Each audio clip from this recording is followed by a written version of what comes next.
मुनि जन साधुआ संतों सर्वस्ती नहीं। सतगुरु साहेब संत सब दंडोतम प्रणाम। आगे पीछे मज हुए तिनको जा कुर्बान। नराकार निर्विषम कालजार वैवंजनम। निर्लेपम निज निर्गुणम अकल अनुपवेशुंदनम। सोहम सुरति समापतम सकल समाना निर्तल। उज्ज्वल हीरंबर हरदमम बेपरवाह अथा है वार पार नहीं मदतम। ग्रीव जो सुमरे सिद्ध होई गणनायक गलताना। करो अनुग्रह सोई पारस पद परवाना। आदि गणेश मनाऊं गणनायक देवन देवा। चरण कमल लोलाऊं आदंत करूं सेवा। परम शक्ति संगीतम रिद्धि सिद्धि दाता सोई। अवगत गुण अतीतम सत पुरुष निर्मोही। जगदम्बा जगदीशम मंगल रूप मुरारी। तन मन अर्पो शीसम भक्ति मुक्ति भंडारी। सुर नर मुनि जन ध्यावे ब्रह्मा विष्णु महेशा। शेष शेष मुख गावे पूजे आद गणेशा। इंद्र कुबेर सरीखा वरुण धर्म राय ध्यावे। समृत जीवन जी का मन इच्छा फल पावे। 33 कोटि अदारा ध्यावे शेष 88। उतरे बहुजल पारा कट है यम की फांसी। 33 कोटि अदारा ध्यावे शेष 88। उतरे बहुजल पारा कट है यम की फांसी। कर जोरों विनती करूं धरूं चरण पर शीस।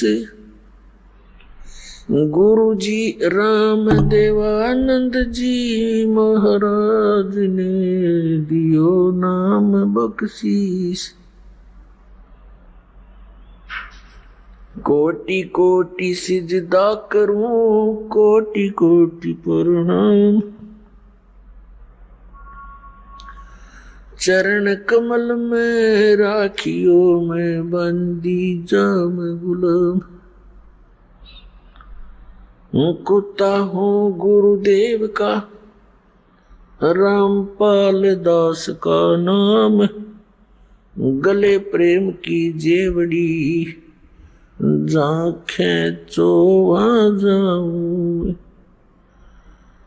तो करो तो बावड़ू दूर दूर करो तो जाऊं। ज्यों राखो त्यों ही रहूं जो देवो सोख। जय अब के सतगुरु मिले सब दुख आँखों रोय। चरणों ऊपर शीस धरूं कहूँ जो कहनी हो। कबीर गुरु जी मिलेंगे पूछेंगे कुशलाहत। आदि अंत की सब कहूँ अपने दिल की बात। गुरु जी तुम ना भूलियो चाहे लाख लोग मिल जाएं।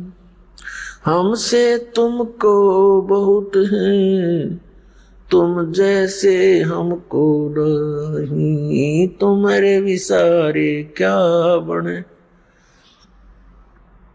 मैं किसकी शरण में जाऊं। शिव बिरंच मुनि नारदा तिनके हृदय न समाऊं।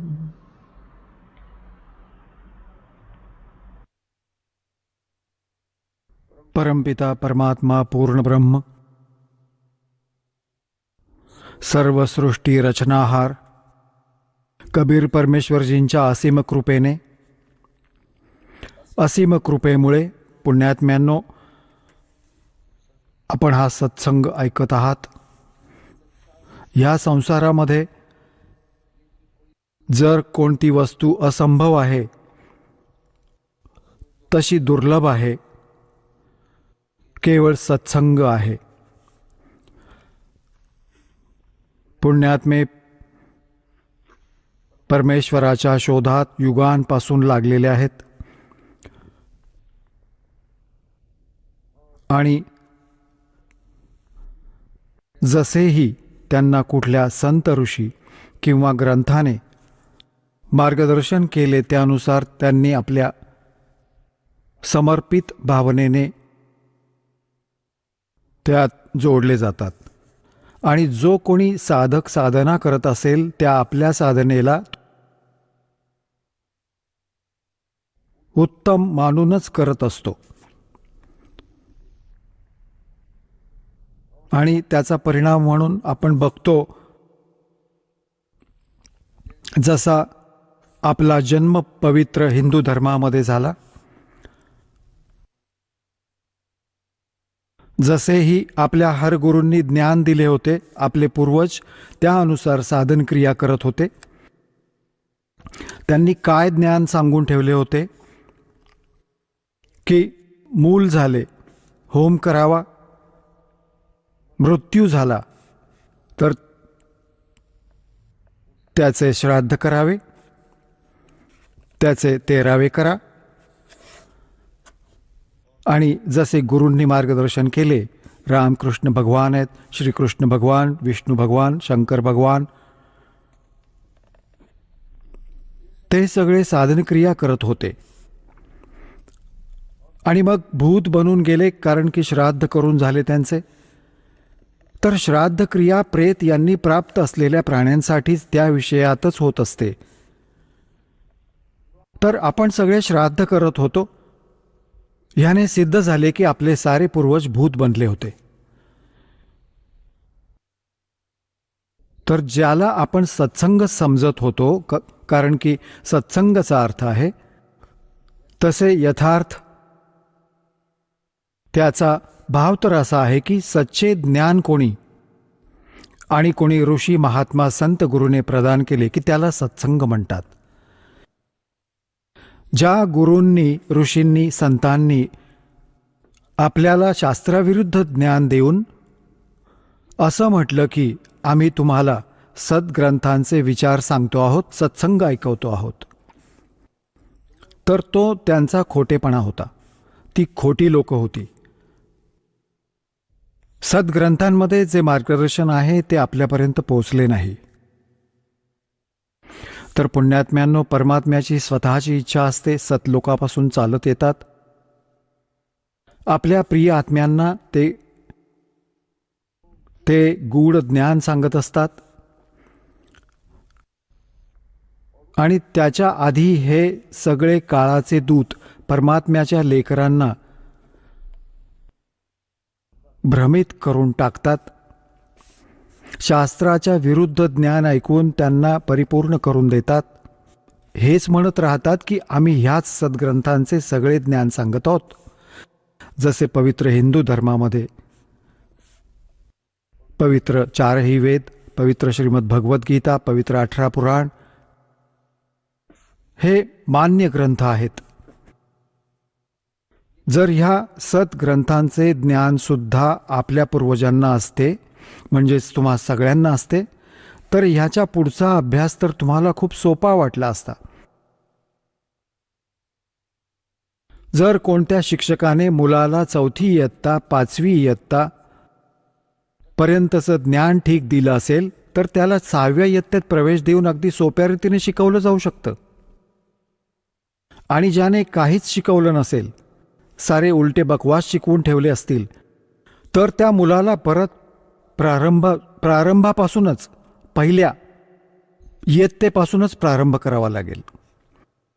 तर आज पूर्ण मानव समाजाला,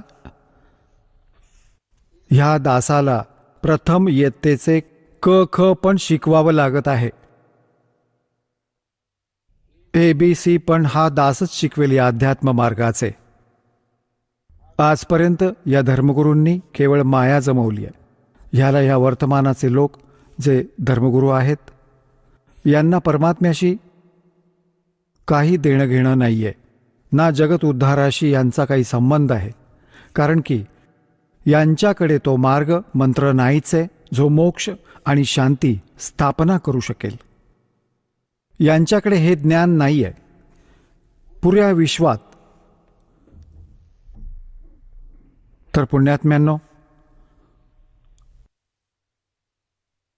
आता प्राथमिक अभ्यास पण हा दासच करवेल आणि PhD पर्यंतचं ज्ञान पण ह्या दासालाच द्यायचं आहे. आणि आता ही सुविधा आपल्याला असेल की आपण सर्व अक्षरज्ञानयुक्त आहात, सुशिक्षित आहात, बैठी बहीण भाऊ भक्त बुजुर्ग सगळे एज्युकेटेड, नक्कीच अक्षरज्ञान झालंय हिंदीचं, तर खास करून हिंदू धर्मात होऊनच गेलं. पुण्यात्म्यांनो, आपला तसा काही धर्म नाहीये. जीव हमारी जाति है, मानो धर्म हमारा. हिंदू मुस्लिम सिख ईसाई धर्म नहीं कोई नारा. परंतु आपण ज्या क्षेत्रात राहतो आहोत इथे जे ज्ञान द्यावे लागते आहे तर ते संबोधन करावे लागते. कारण की अधिकतम त्याच धर्माचे, त्या वर्णाच्या लोकांचे, त्याच संप्रदायाच्या लोकांचे बहुमत असते. तर एकदा एखादा वर्ग ह्या दासाच्या विचारांना समजला तर तो आपल्या सगळ्या अन्य धर्मात जाऊन भावा बहिणींना जाऊन खूप प्रेमाने समजावतील. अशाच ज्योतीने ज्योत पेटेल.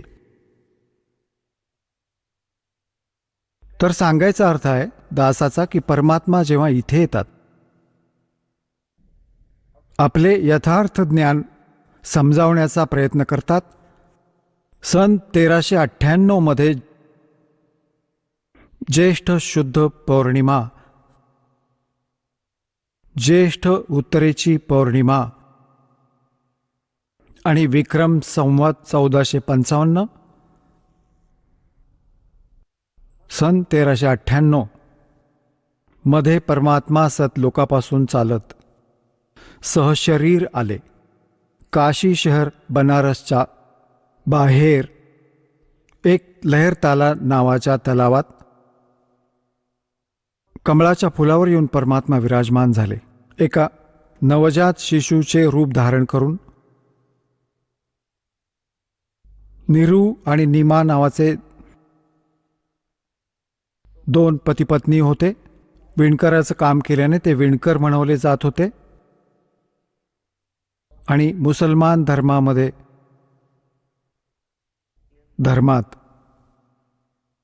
राहत होते. तसे तर त्याच जन्मात ब्राह्मण आणि ब्राह्मणी होते. मुसलमानांनी त्यांना बळजबरीने मुसलमान बनवून टाकले होते.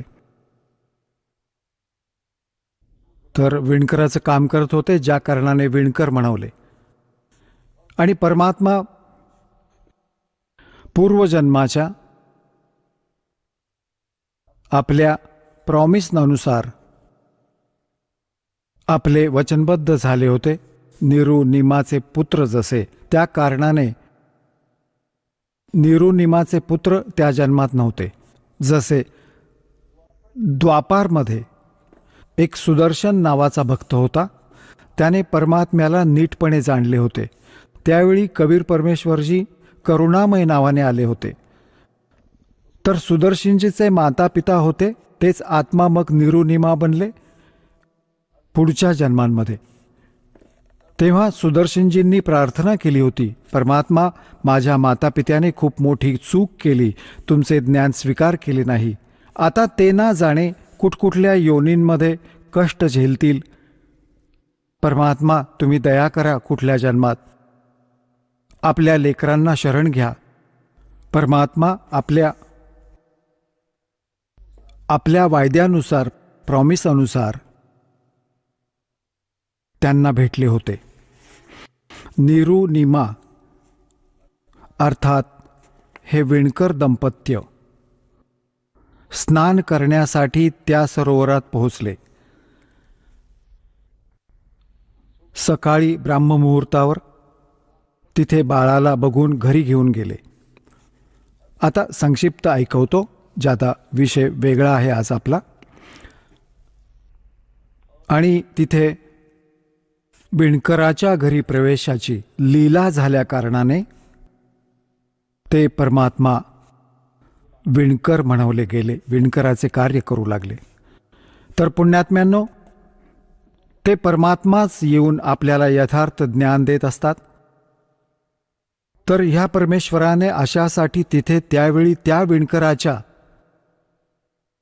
घरी येणे अनिवार्य समजले, कारण की ते तर परमात्मा आहेत.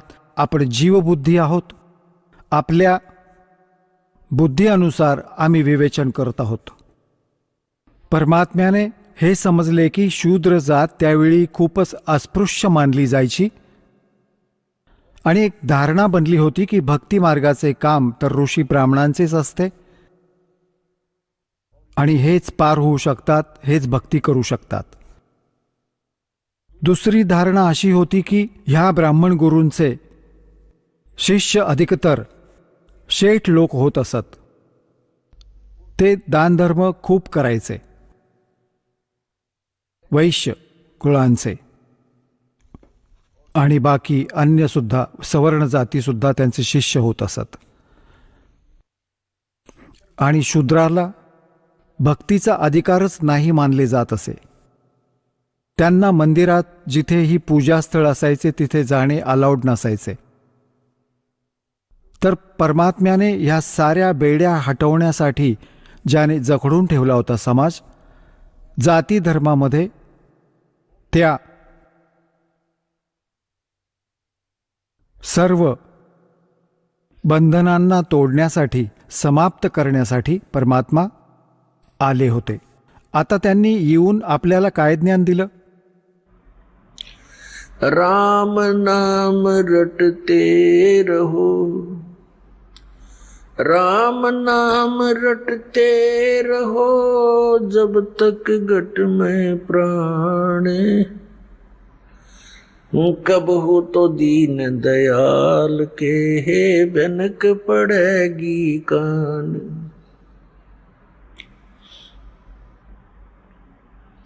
मानुष जन्म पाए कर जो नहीं रटे हरि नाम,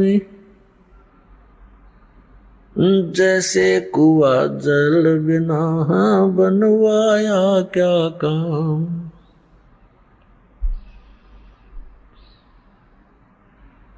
कबीर हरि की भक्ति करो, तज विसिया रस चोज, बार बार ना पाओगे ये मनुष्य जन्म की मौज.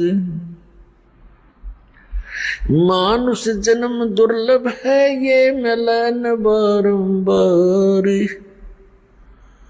जैसे तरवर से पत्ता टूट गिरे वो बहोर न लगता डार. साथी हमारे चले गए हम भी चालन हारे, कोई कागज में बाकी रही तात लगी है वारो.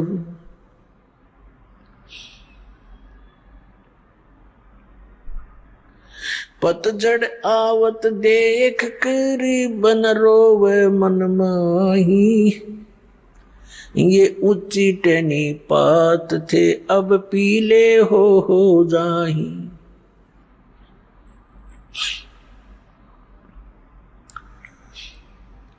पात झड़ता यूं कहे सुन बई तरवर राय, अब के बिछुड़े नहीं मिले न जाने कहाँ गिरांगे जाए. तरवर कहता पात से सुनो पात एक बात, यहाँ की यह रीति है एक आवे एक जात. आता परमात्म्याने किती मार्मिक प्रकाराने हा भोळा आत्मा जो काळाची भांग पिऊन पडलाय, किती मार्मिक ढंगाने समजावलाय. एका पानाचे, एका वृक्षाचे आणि वनाचे उदाहरण दिलं आहे. काय सांगत आहेत की मनुष्य जन्म दुर्लभ आहे, हा मिळत नाही नेहमी नेहमी. आणि जसा झाडावरून पान तुटून पडले ते परत फांदीला लागत नाही, त्याच स्थितीत ॲज इट इज पुन्हा त्या शाखेला, डहाळीला, त्या फांदीला ते परत स्थापित नाही होऊ शकत. ठीक अशा प्रकाराने परमात्मा आपल्याला समजावण्याचा प्रयत्न करतात की आपण ज्या संसाराला, ज्या परिवाराला, संपत्तीला, शरीराला आपलं मानून इथे बिलकुल स्थायी होऊन बसला आहात, ही अशी स्थिती आहे आपली, ज्या दिवशी आपण ह्या फांदीपासून तुटाल परत त्याच घरात, त्याच स्थितीत पुन्हा तुम्ही स्थान नाही मिळवू शकत. आता काय सांगतायत की एक व्यक्ती जो भक्ती नाही करत, बघा परमात्म्याचं नाव घेऊ नये, आपण काम तेच करणार की निंदा करणार नाही, केवळ कर्तव्य कर्म करू. तर त्यासाठी परमात्मा आपल्याला आठवण करून देतात की आज आपण आपल्या परिवारात किती प्रेमाने राहत आहोत, किती ममता आपल्याला आपल्या मुलांशी आहे, आपल्या घरात आहे, नात्यांमध्ये आहे. आणि एका सेकंदामध्ये मृत्यू झाला, हे तर होतच आहे आणि होणारच. आता ह्या सत्याला आपण कितीही अनदेखा करायचा प्रयत्न केला तर तीच गोष्ट आहे की मांजरीला येताना कबूतर डोळे मिटून बसला की मला दिसलीच नाही, त्याचे डोळे बंद करून घेण्याने मांजर टळली गेली नाही. त्याची आपले अज्ञान विचार आहेत, तर त्याने पळून जाऊन उडायला पाहिजे होते, वाचू शकला असता. तर अशीच एक मृत्यू म्हणजे अशी स्थिती आहे तुमची. आपण याला खूप घाबरत असतो आणि तो परत येऊनच राहतो, मृत्यू. तर ह्यापासून वाचवायलाही उपाय सांगितलाय परमात्म्याने. कबीर ये तन जावेगा, सके तो ठहर ला, एक सेवा कर संत की, गोविंद के गुण गा. आता हा प्रसंग जरा नंतर घेऊ, पहिल्यांदा हे समजावून घेऊ की परत यासारखी आज सारी व्यवस्था तुमच्याजवळ आहे. आज खूप प्रसन्न आहेत सगळे आणि एक सेकंदामध्ये मृत्यू झाला तर हे काय होतं, हे काय परत, हा एक धोका आहे. आपल्याला मूर्ख बनवण्याचा प्रकार आजमावला आहे या काळ भगवानाने. आता ही गोष्ट जीवाला शक्य नाही, कारण की आपण तर बांधले गेलोत, आपल्याला बिलकुल शक्य नाही. यासाठी परमात्म्याने प्रकार सांगितलाय. त्या प्रकाराला, त्या मार्गाला आजमावलं तर आपला ह्यापासून पिच्छा पण सुटेल आणि हे क्रियाकर्म सुद्धा जे करतो आहोत हे पण खूप सरळ होऊन जातील. आता जसं कोणी 5-10 प्राणी ठेवले आहेत आणि आधी हाताने, असे आता सुद्धा हातवाले खूप आहेत, त्यांचं चारा कापण्याचं मशीन आहे, गंडासीर म्हणतात त्याला आमच्याकडे. तर इथे एकतर तो हाताने काम करतोय आणि एक त्याने पॉवरचं कनेक्शन घेऊन टाकलंय, विजेचं, आणि मोटार घेऊन ठेवली आहे आणि मग बघतो बसल्या बसल्या ते कट कट कट कट कापतंय, उचलून उचलून त्यात ठेवायचं.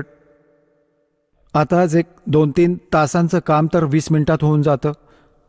तर ह्या प्रकारे आपण ज्या आपल्या परिवाराची गाडी स्वतःच खेचतो आहोत, त्यासाठी परमात्म्याने म्हटलंय की तुम्ही ह्याच्यावर मोटर लावा आणि खूप सहज लावली जाईल.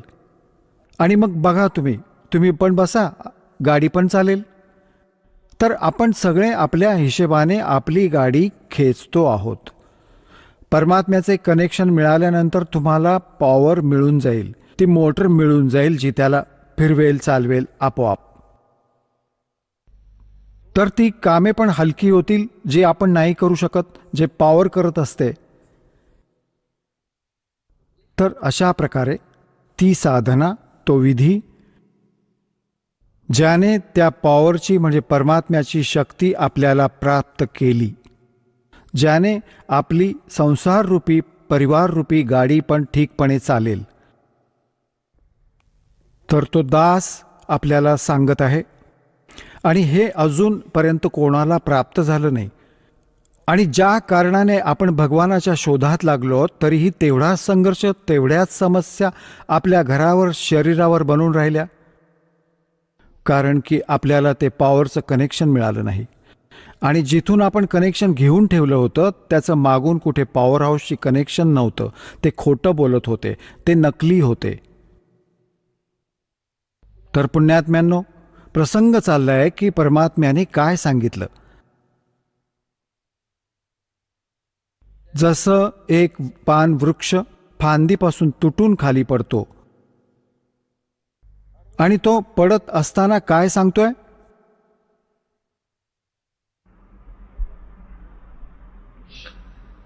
पात जड़नता यूं कहे सुन बई तरवर राय, अब के बिछुड़े नहीं मिले ना जाने कहां गिरेंगे जाए. आता ते पान समजा. उदाहरण देत आहेत भगवान कबीर परमात्मा. तुम्हाला आणि आम्हाला सतर्क करत आहेत की आपण जेव्हा या भल्या बुऱ्या परिवारातून चालले जाल, मृत्यूचा समय निकट येईल. कोणत्याही कारणाने होऊ शकेल, जसे कोणी रोगी होऊन जातो, असाध्य रोग होतो, कॅन्सर असेल किंवा आणखी कुठला आजार असेल. परमात्म्याची भक्ती करत नसतो तो प्राणी, तर तो मरते समयी असं म्हणतो, हे भगवान, माहिती नाही कुठे ठिकाण असेल. तर भगवान आठवण करून देतात की एका परिवाराला सोडून जेव्हा प्राणी जातो तेव्हा त्याची स्थिती खूप भयंकर होत असते. त्याची ममता, त्याची पकड त्याच परिवारात जखडून राहते. जो भक्तिहीन आणि ज्ञानहीन प्राणी असतो तो तसाच परत पशुपक्षी बनून, कुत्रा कुत्री बनून त्याच गल्लीत भरकटत राहतो. वो जा आशा ता बासा होई, मन कर्म वचन सुमरियो सोई. पात जड़नता यूं कहे सुन भी तरवर राय, अब के बिछुड़े नहीं मिले न जाने कहां गिरेंगे जाए. आता परमात्मा म्हणतात, हिडकी दे दे रोएगी सुरता जब तू चालेगी अकेली. ह्या आत्म्याला सुरता की सुरती सुद्धा म्हणतात. एक संबोधन म्हणून म्हणतात, हे लाडक्या आत्म्या, जेव्हा तू पुऱ्या परिवाराला सोडून एकटा इथून जाशील तेव्हा तू पछाड खा खाऊन टक्कर मार मारून रडशील, स्फुंदून स्फुंदून. तुझं कोणी नाही ऐकणार. मग काय सांगतात, पात जड़नता यूं कहे सुन भी तरवर राय, अब के बिछुड़े नहीं मिले ना जाने कहां गिरेंगे जाए. तरवर कहता पात से. आता काय म्हणतात परमात्मा की पतझड़ आवत देख कर बन रोवे मन माही. ये ऊंची टहनी पात थे अब पीले हो जाई. जेव्हा पानगळ येते, वसंत ऋतू येतो, त्यावेळी काय होतं की आधीची जितकी पानं असतात ते सगळे पिवळे होऊन आणि वृक्षापासून तुटून तुटून खाली पडून जातात. आता असं म्हणतात की त्यावेळी ते बन रडत असतं मनात की हे काय झालं याच्याबरोबर. हे सगळे निघून गेले, तुटून तुटून पडून गेले सगळे. आजपर्यंत मस्ती करत होते, फडफड फडफड करत होते हवेच्या झोक्यात, किती छान दिसत होते. तर हे वनसंसार आहे आणि आपण या फांद्यांना चिकटलेली पाने आहोत. तसेच आपण तुटून तुटून पडत जातो, पिवळे होऊन जाऊ, म्हातारे होऊ, म्हातारपण आले, सफेद केस झाले, गळतात. आता चालली एक एक करून जायला निघाली. तर समजा की आता ह्या झाडापासून तुटून पडण्याची वेळ आली आणि त्याचं हे पण नाही माहिती की केव्हा वेळ येईल. तसं तर अंदाज आपल्याला आहे, अप्रॉक्सिमेशन की 90, 80, 100 वर्षांपर्यंत जगूच. तर जसं कोणी आज 80 वर्षांचा झाला असेल तर तो ह्या आशेवर जिवंत आहे, थांबलेला आहे की 100 वर्षांपर्यंत तर म्हणतात की जगतोच माणूस, जीवन चालूच राहते. आणि हेच आज सगळ्यात धोकादायक आहे की इतकी वर्ष तर माझी अजून बाकी आहेत. म्हणूनच तर टिकलो आहोत ना की भगवानापाशी दृढता लागायचं सोडून वाईट मार्गाला लागतो. तर इथे परमात्मा म्हणतात की ही चूक सुद्धा सत्संगामुळे संपून जाईल तुमची. परमात्मा म्हणतात, मौत भूल गया बावड़े, ये अचरज किया कौन, और तन माटी में मिल जाएगा जो आटे में लौण. तर मृत्यूला विसरला, ही गफलत करून बसला. ह्याच कारणाने तू चोरी करतोस, बकवास करतोस, डाके घालतोस, मिळावट करतोस, लाच घेतोस आणि मोठी मोठी घरे बांधतोस. तुला मृत्यू आठवत नाहीये. आता परमात्मा आठवण करून देतात की वो ऊंची टहनी पात थे वह पीड़े हो जाई, पात जड़नता यूं कह सुन भी तरवर राय, अब के बिछड़े नहीं मिले ना जाने कहां गिरेंगे जाए. फिर तरवर कहता पात से. आता जसे कोणी व्यक्ती मृत्यूच्या निकट असेल, कुळातील लोक आसपास येऊन बसतात आणि मग त्याला सांत्वन देतात की अरे बाबा, इथे सगळ्यांनाच जायचंय, चिंता कर किंवा करू नकोस. जे बाकी वाचलेत यांचा पण मृत्यू होणारच आहे, मागे बघून घे, कोणी राहिले नाही. तर अशा प्रकारे त्याच्यामध्ये थोडी दृढता येण्यासाठी अशा गोष्टी चालतात, पण त्यांच्याकडून होत काहीच नाही. जेव्हापर्यंत प्राणी पहिल्यापासूनच परमात्म्याच्या चरणी लागलेला नसतो त्याच्यावर या गोष्टींचा परिणामच नाही करत.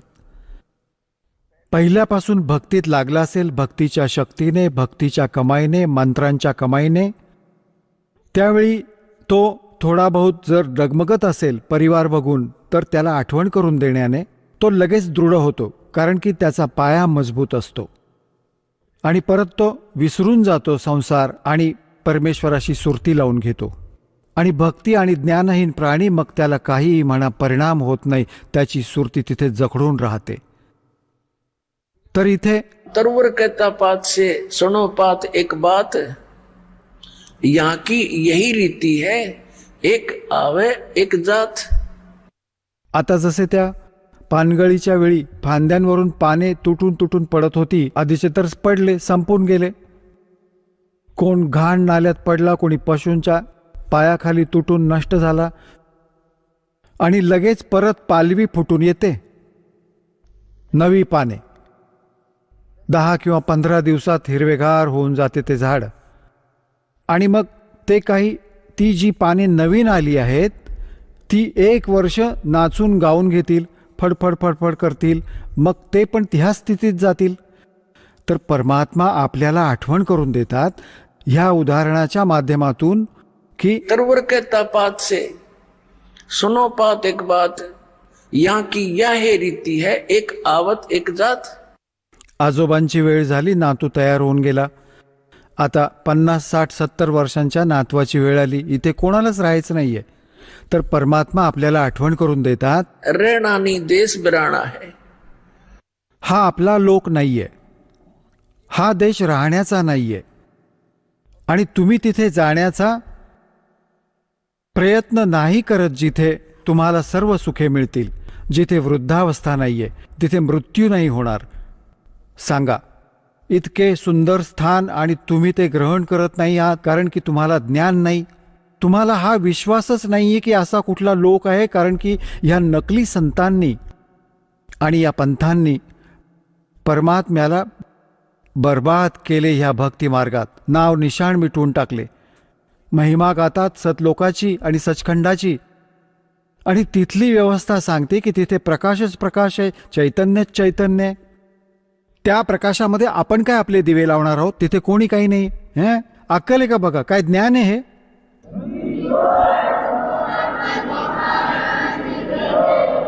कशी रुची निर्माण होईल तिथे जाण्याची? म्हणतात की आत्मा त्याच्यामध्ये असा मिळतो जसे काही थेंब समुद्रामध्ये. ही काही गोष्ट आहे काही प्रमाण असं परमात्म्याच्या ज्ञानामध्ये? तर तिथे पुरी व्यवस्था आहे त्याची. तर हे नक्कल आहे, डुप्लिकेट माल आहे हा सारा इथला. ॲज इट इज सृष्टी आहे. आणि पण तिथलं जो मटेरियल आहे, तिथला जो पदार्थ आहे तो अमर आहे, तो नष्ट होत नाही.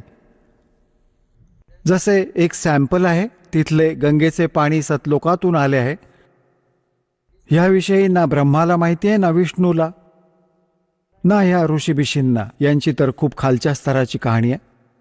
तर हे परमात्म्याने एक सॅम्पल पाठवून ठेवलंय की आपले मटेरियल आहे, असा पदार्थ आहे तिथे. ह्या गंगेच्या पाण्याला तुम्ही कुठेही ठेवा उचलून. ह्या सायंटिस्टनी डोके फोडून पाहिले, याचं कुठलं लक्षण नाही शोधू शकले की कोणत्या कारणाने हे आलंय. परमात्म्याचा महिमा कुठलं सायन्स काय समजू शकणार? हे सायन्स परमात्म्याच्या मटेरियलने बनलेल्या सायंटिस्टला भगवानाला विसरू लागले, नास्तिक बनू लागले. तर ह्या कलियुगात आपल्याला एक सगळ्यात मोठी खुशी आणि सहयोग या शिक्षणाचा हा आहे की आपण भगवानाला ओळखू शकतो. अन्यथा त्याची अजिबात गरज नव्हती. याने काय बनवले? परमाणु बॉम्ब बनवले, हवाई जहाजे बनवली, कार बनवल्या, सारा दिवस फुर्र फुर्र, आणि शांती एका क्षणाचीही नाही. जिथे मायाला प्रवेश आहे तिथे शांती नाही असू शकत. ह्याची पदराला गाठ मारून ठेवा. शांती होईल.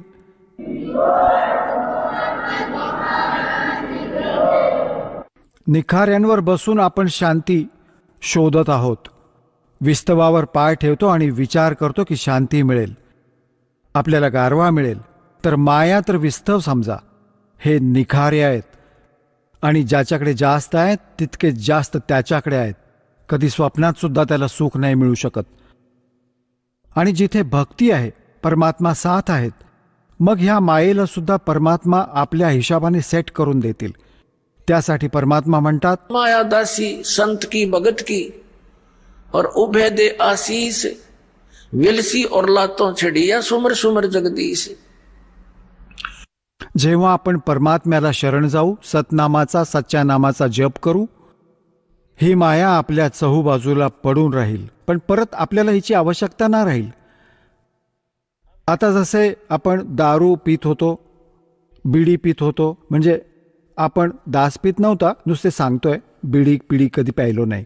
परंतु जसाही जो भक्त आला आहे शरण, दारू पित होते, तंबाखूचा प्रयोग करत होते, लांब लांब सिगरेट आणून ऐट दाखवत असत, मांस खात असत, आणि अजून 100 प्रकारचे लोक देखावे ड्रामे करत होते.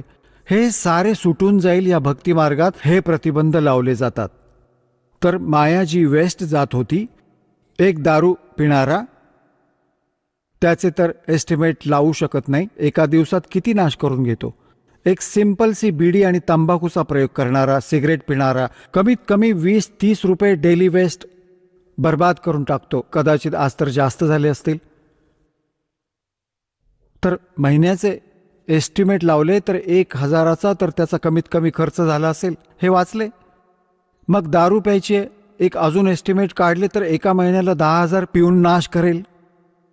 तर ते असा जे आपण लोक देखावा आणि हा अननेसेसरी वस्तूंचा प्रयोग करत होते, ते संपून जाईल. मग ती माया तुमच्या चहूबाजूंना राहत असेल. थोड्याशा कामात चांगला निर्वाह होईल. परमात्म्याच्या भक्तीत इतकी शक्ती आहे. जसे आधी आपण पाहत होतो, एक शेठ होता,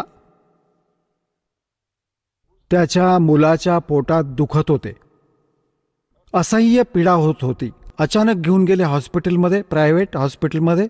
जो त्यांचा जाणकार होता त्याने फटाफट त्याने पाहिले, लगेच इतकी पीडा आहे, तर त्याने आपल्या विचाराने ऑपरेशन करून टाकले.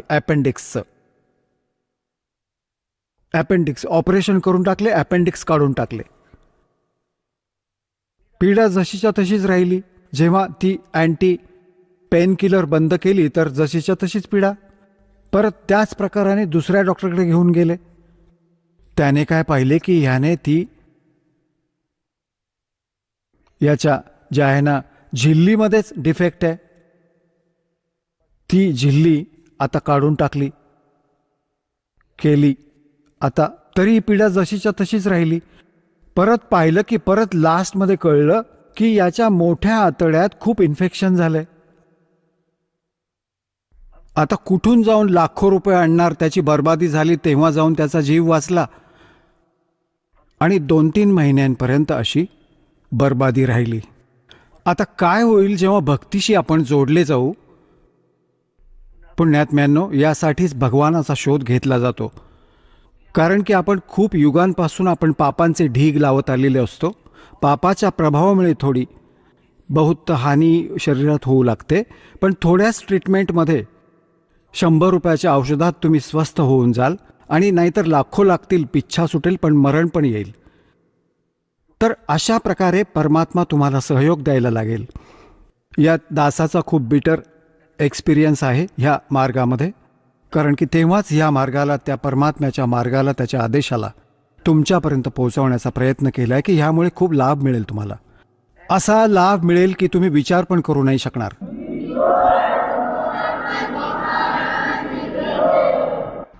भगवानाला आपण ह्यासाठीच शोधत होतो की तो आपल्याला सर्व सुख देतो.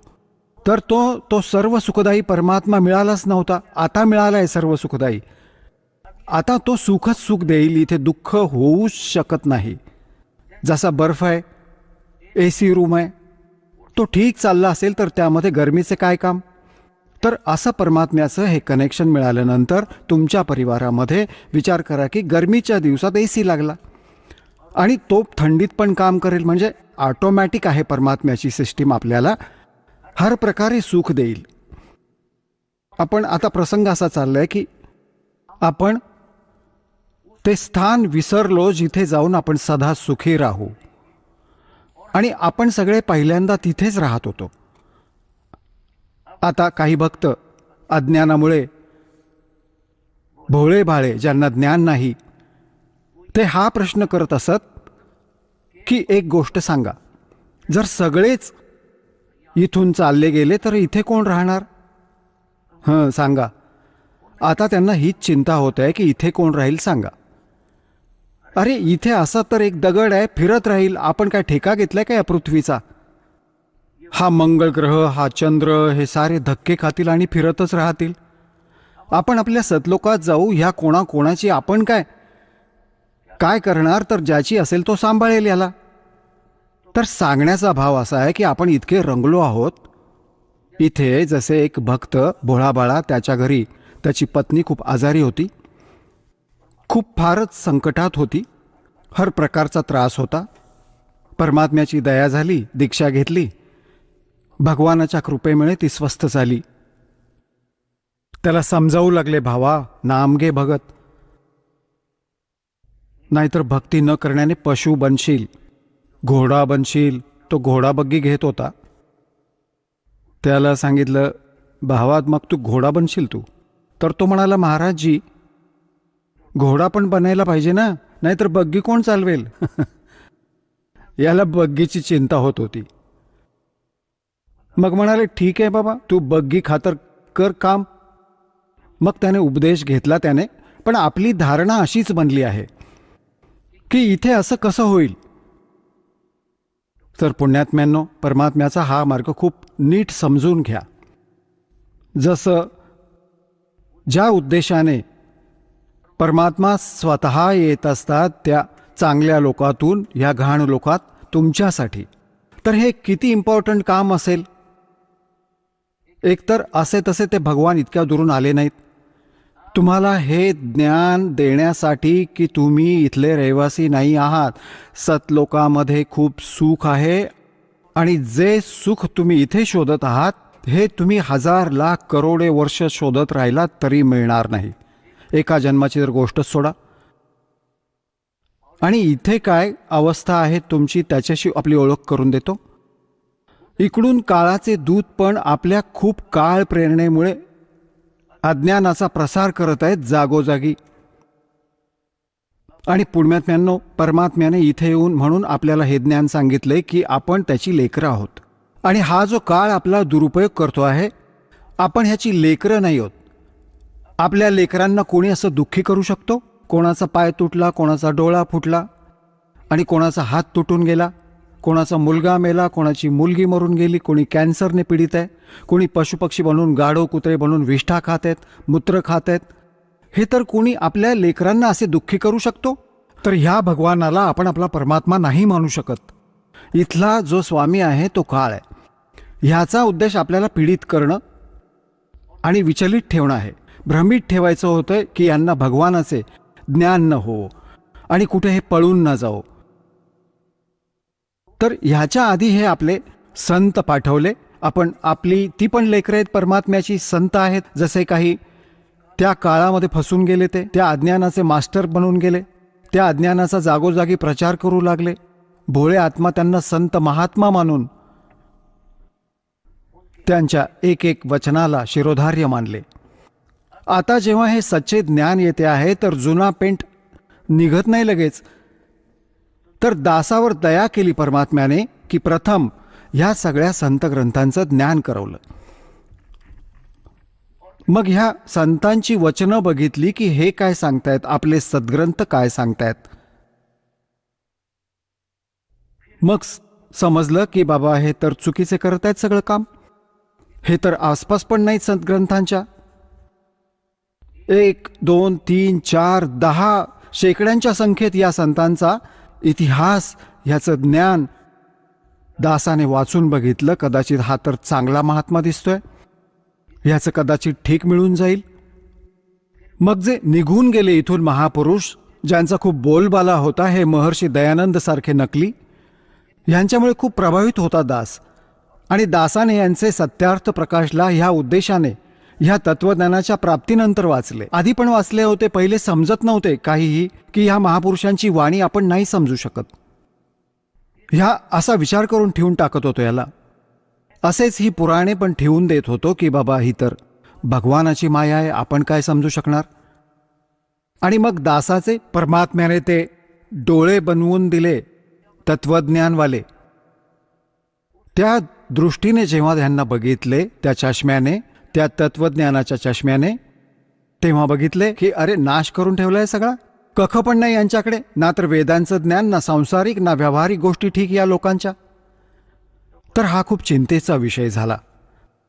आणि ह्या सत्यार्थ प्रकाश दासाने ह्यासाठी वाचला होता की हे महापुरुषांचं लिखाण आहे आणि या महापुरुषाच्या विचारांना सगळे मानतात. आणि हो, परमात्मा दया करू दे आणि कबीर परमेश्वराच्या वचनांचं समर्थन मिळून जाईल. तर मला हे ज्ञान पुढे नेण्यासाठी खूप सुविधा होऊन जाईल की बघा सत्यार्थ प्रकाशमध्ये महर्षी दयानंद सुद्धा असंच बोलत आहेत. मग पाहिलं तर हे महर्षी दयानंद सारखा नकली तर बघितला नाही मी. अरे काय गजब आहे. एक पण व्याख्या वेदांशी किंवा कशाशीही मेळ खात नाहीये, सद्ग्रंथांशी. तर खूप दुःख झालं.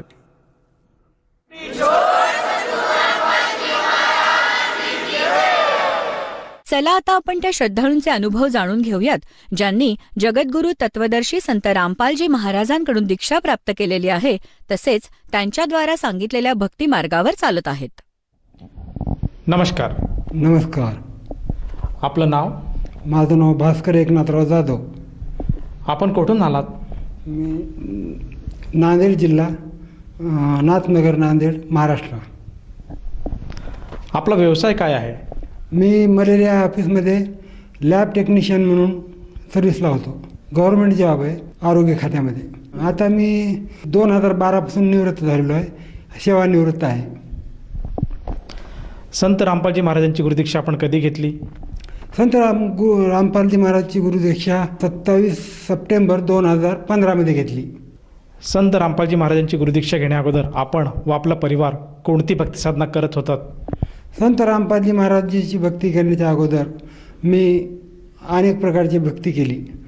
हनुमानची भक्ती केली, महादेवाची भक्ती, ज्ञानेश्वरीच्या ओव्या पाठ केल्या, त्याच्यानंतर असणार हरिपाठ पाठ केला, त्याच्यानंतर असणार तुमचं हे दासबोध वाचला. दासबोध 2-3 वेळेस वाचला रामदास महाराजांचा.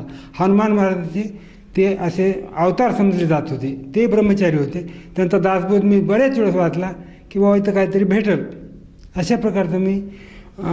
त्याच्यानंतर रामेश्वर, बालाजी, जगन्नाथपुरी, द्वारका असे धामावस्थेवर फिरलेलो आहे.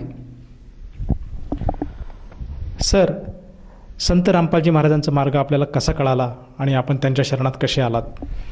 संत रामपालजी महाराजांचा चरण देण्याचं एक कारण घडलं. माझ्या शेजारी काही हे राहत होते, एक व्यक्ती राहत होता. त्यांनी ज्ञानगंगा पुस्तक माझ्यापासून दिलं आणि ते ज्ञानगंगा पुस्तक मी वाचल्यानंतर त्याच्यामधल्या काही नियम अटी पाहिल्या तर वाटलं की बाबा हे सत्य ज्ञान आहे. म्हणून त्याच्यानंतर त्यांनी सांगितलं की बाबा तुम्ही साधना चॅनल पहा. त्यानंतर साधना चॅनल पाहत राहिलो रामपाल महाराजाचं आणि मग मी ते पूर्ण वाचलं ज्ञानगंगा आणि त्याच्यानंतर या भक्तीला लागलो. सर, जसं तुम्ही सांगत आहात की संत रामपालजी महाराजांचे अनुयायी आपल्या शेजारी होते, त्यांनी आपल्याला ज्ञानगंगा नामक पुस्तक वाचण्यासाठी दिलं होतं आणि ते पुस्तक आपण वाचलं आणि त्यातून असं आपल्याला बोध झाला की आपण सुद्धा संत रामपालजी महाराजांच्या शरणात यावे आणि म्हणून आपण त्यांची ज्ञानदीक्षा घेतली. तर जेव्हा आपण त्यांची सद्भक्ती स्वीकारली त्यानंतर आपल्याला आपल्या जीवनामध्ये काय काय बदल आढळले? त्याच्यानंतर 27 सप्टेंबर 2015ला ज्यावेळेस नाम घेतलं त्याच्या अगोदर मला अल्सरची बिमारी होती. मी मलेरियामध्ये असताना पुड्या खायचो, गोवा पुड्या, तंबाखू खायचो, तंबाखू नसेल तर पुडी खायचो. कंटिन्यू माझं असं व्यसन चालू होतं आणि त्याच्यानंतर बरेच दिवस काहीच झालं नाही मला त्याच्यापासून. पण जेव्हा मी रिटायर व्हायचे काही 2-3 वर्ष राहिले होते त्यावेळेस मला ते बिमारी सुरू झाली आणि मला पोटामध्ये अल्सर झाला आणि या अल्सरमध्ये असा त्रास व्हायचा, तिखट खाऊ देत नव्हतं. त्याच्यानंतर मी एका डॉक्टरला दाखवलं. आमचे डॉक्टर नांदेडचे डॉक्टर आहेत, त्यांच्याकडे गेलो, पोटाचे विकार तज्ज्ञ, आणि त्यांनी मग तपासून सांगितलं की बाबा तुम्हाला तुमचं हे ऑपरेशन करावं लागेल. तर मग त्यांनी 1 महिन्याच्या गोळ्या लिहून दिल्या आणि सांगितलं या गोळ्या खाल्ल्यानंतर तुमची बिमारी आपोआप कमी होईल. मग त्याच्यानंतर मी काय केलं, त्या गोळ्या 1 महिनाभर खाल्ल्या. 1 महिनाभर मला काहीच त्रास झाला नाही. पण जसं गोळ्या संपल्या तसं पुन्हा मला त्रास सुरू झाला आणि ह्या त्रासामध्ये मी असं रात्री झोपायचो नाही. एखाद्या वेळेस उलटी यायची रात्री, त्याच्यामुळे झोपही मोडू लागली आणि असं वाटलं की आता आपलं काही खरं नाही. कारण झोपही राहायची नाही, रात्रभर झोप नाही आणि दिवसभर हे असल्या प्रकारचं त्रास. तर मग काय करावं काय समजत नव्हतं. त्या दरम्यानच्या काळामध्ये ते पुस्तक दिलं होतं, त्या पुस्तकाच्या आधारे मी फोन केला आणि म्हणलं आता हे शेवटचा पर्याय, आता आपलं आयुष्य संपलं. त्याच्यानंतर मी त्यांना फोन केला तर त्यांनी सांगितलं की बाबा तुम्हाला जालन्याला नामदीक्षा घेता येईल. मग त्यानंतर मी जालन्याला नामदीक्षा घेण्यासाठी आल्यानंतर नामदीक्षा घेतली आणि परत गेलो. परत माझा त्रास चालूच राहिला. परत 2-4 दिवस सारखा त्रास चालू होता. मग नंतर दुसऱ्या एका डॉक्टरला दाखवलं तर चित्रावारीने 1 महिन्याच्या गोळ्या दिल्या आणि दरम्यानच्या पिरियडमध्ये मी नाम घेतलं असल्यामुळं आणि काय परिणाम झाला, 1 महिन्यानंतर मला गोळी घ्यायची गरज पडली नाही आणि रामपाल महाराजांचा नामाचा जप चालू होता. त्यांनी प्रथम मंत्र दिला होता. प्रथम नाम मंत्र घेतल्यामुळं काय परिणाम झाला आणि माझी प्रकृती एकदम अशी नॉर्मल झाली आणि मला त्रास कसलाच राहिला नाही. त्याच्यामुळं मी रामपाल महाराजांच्या कृपेमुळं आज इथं आहे. संत रामपालजी महाराजांच्या दयेने आपल्याला जो काही शारीरिक आपल्याला अल्सरसारखा आजार होता त्यातनं आपल्याला लाभ भेटला. आज आपण निरोगी असं आयुष्य जगत आहात. ह्या व्यतिरिक्त आपल्याला संत रामपालजी महाराजांच्या दयेने आणखीन काही अनुभव किंवा काही लाभ प्राप्त झालेत का? तर याच्यानंतर बरेचसे लाभ मिळाले. ते सांगायला गेलं तर भरपूर लाभ आहेत. माझे बिमारी कोणची राहिली नाही. कुठं जरी मी प्रवासाला जरी गेलो मला लगेच गाडी भेटत गेली आणि कुठंच कसला त्रास होत नाही. आणि ज्यावेळेस मी एखादा एस-टीत जात होतो तर एस-टी फुल भरून गेली, त्याच्यानंतर 5च मिनिटांनी दुसरी एस-टी आली आणि मला जागा भेटली. अशा प्रकारचे बरेचसे लाभ छोटे मोठे झालेले आहेत. पण आणि त्याच्यानंतर ज्यावेळेस मी निवृत्त झालो त्यावेळेस माझी आर्थिक परिस्थिती जेमतेम होती. मला 13,000 पेन्शन भेटत होतं 12मध्ये. तर त्याच्यानंतर असं काही झालं की घरामध्ये बरकत सुरू झाली. जसं नाम घेतलं मी 15मध्ये नाम घेतलं तर त्याच्यापासून जेव्हा बरकत घरामध्ये सुरू झाली तर आज घरामध्ये सर्व काही सुविधा आहेत आणि मला कोणत्याच गोष्टीची कमी नाही. फक्त भक्ती कमी पडत आहे. सर्व बाकी भौतिक सुविधेला मला कोणत्याच गोष्टीची कमी नाही. मला आज 30,000 पेन्शन आहे आणि घर भाडे येतं आहे. अशा प्रकारचे बराचसा लाभ आहे. शेती घेतली मी आणि भरपूर फायदा झालेला आहे. मला आर्थिक चिंता नाही, फक्त मला भक्ती अशी पूर्ण व्हावं आणि सतलोकाला जावं हीच माझी इच्छा आहे. सर, जसं आपण सांगत आहात की आज संत रामपालजी महाराजांच्या दयेमुळे आपल्याला आपली आर्थिक परिस्थिती ही पूर्णपणे सुधारलेली आहे आणि आज आपल्याला फक्त आणि फक्त सतलोक गमनाची आशा आहे आणि त्यासाठी आपण संत रामपालजी महाराजांची सद्भक्ती करत आहात, त्यांनी दिलेल्या गुरुमंत्राचा जप करत आहात. तर ह्या आपल्या अनुभवामधून आपण आपल्यासारख्या इतर समाज बांधवांसाठी काय संदेश द्याल? समाज बांधवाला संदेश देण्याची माझी तर लायकी नाही, परंतु एवढंच सांगू इच्छितो की बाबा पृथ्वीवर परमात्मा आलेले आहेत, परमात्मा ओळखू येत नाहीत, पाहण्याची नजर बदलली पाहिजे. आणि तुम्ही ज्यावेळेस हे अभ्यास कराल, जेव्हा ज्ञानगंगा पुस्तक वाचाल, त्यावेळेस तुमच्या लक्षात येईल की खरोखर आता पृथ्वीवर कलियुगामध्ये रामपालजी महाराजासारखा दुसरा संत नाही आणि त्यांनी जे ज्ञान दिलेलं आहे ते 100% शास्त्र आधारित आहे आणि या शास्त्राच्या आधाराने आपली मुक्ती संभव आहे. अन्यथा आपल्याला 84 लाख योनीमध्ये पुन्हा चक्कर काढावे लागतील. याचा सर्वांनी विचार करावा एवढी मी विनंती करतो. एवढं झाल्यानंतर लवकरात लवकर जेवढं शक्य होईल तेवढं तुम्ही अभ्यास करा आणि रामपाल महाराजाचं नामदीक्षा घ्या आणि ज्या ठिकाणी नामदीक्षा घेतल्यानंतर तुमचं असणारं सर्व प्रकारच्या शंक्याचं समाधान मिळेल. सर, जसं तुम्ही सांगत आहात की आज समाजाने संत रामपालजी महाराजांचे जे काही तत्त्वज्ञान आहे ते समजून घ्यायला पाहिजे आणि आज संत रामपालजी महाराजांचे बरेचसे प्रकाशनं आहेत, जसे की ज्ञानगंगा हे पुस्तकसुद्धा समाजाने वाचले पाहिजे. त्यातून त्यांनी ज्ञान ग्रहण करून आपल्या जीवनाचं सार्थक करायला हवं. तर असं कोणाला जर आजच्या घडीला कोणाला असं भासत असेल की त्यांनीसुद्धा संत रामपालजी महाराजांच्या शरणात यायला हवं, तर तो साधक किंवा ती व्यक्ती आजच्या घडीला संत रामपालजी महाराजांची नामदीक्षा कशी घेऊ शकेल? तुम्ही TV चॅनलवर जे सत्संग येतात त्याच्या खाली नंबरची पट्टी येते, त्या नंबरवर संपर्क करून तुम्ही असणारं रामपाल महाराजाकडून नामदीक्षा प्राप्त करून घेऊ शकता आणि आपल्या जीवनाचं कल्याण करू शकता. सर, जसं तुम्ही सांगत आहात की आज संत रामपालजी महाराजांच्या दयेने महाराष्ट्रामध्ये प्रत्येक जिल्ह्यामध्ये नामदान केंद्राची सुविधा उपलब्ध आहे आणि आपल्या TVच्या स्क्रीनवर काही मोबाईल नंबर फ्लॅश होत आहेत. त्या नंबरपैकी कुठल्याही एखाद्या नंबरवर संपर्क साधला तर आपल्याला जवळच्या नामदान केंद्राची माहिती मिळेल आणि तेथे जाऊन साधक नामदीक्षा घेऊ शकेल. तर या नामदीक्षेसाठी त्या साधकाला किती पैसे मोजावे लागतात? सद्गुरू रामपाल महाराजांची नामदीक्षा घेण्यासाठी इथे एकही पैसा द्यावा लागत नाही. उलट त्यांच्याकडून भक्तिबोध पुस्तक, चरणामृत, प्रसाद अशा प्रकारचं त्यांच्याकडून फ्रीमध्ये आपल्याला मिळत असतं आणि त्याच्या आधारे आपण भक्ती करायची. भक्तीसाठी कुठलाही पैसा लागत नाही. भक्ती ही अगदी फ्रीमध्ये आहे. धन्यवाद सतसाहेब.